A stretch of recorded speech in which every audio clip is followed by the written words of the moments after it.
जोवर शैवर बारी विचारु हो हि कवित मुकुतामनि चारु। जदि एमानंकर संजोग काल रे श्रेष्ठ विचार रूपी जलवृष्टि हुए तेबे मुक्तामणि परी सुंदर कविता रचित होइताए।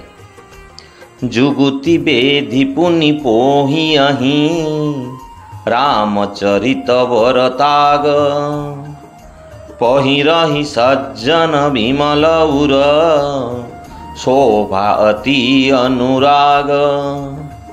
सेही कविता रूपी मुक्ता मुनिगुड़ी को जुक्ति द्वारा विद्ध करी रामचरित रूपी सुंदर सूत्र रे गुंथि सज्जन माने निजर निर्मल हृदय रे धारण करती। ता फलरे सेमाने अत्यंत अनुराग रूपी शोभारे मंडित हुअन्ति, अर्थात सेमाने अत्यंतिक प्रेम लाभ करती।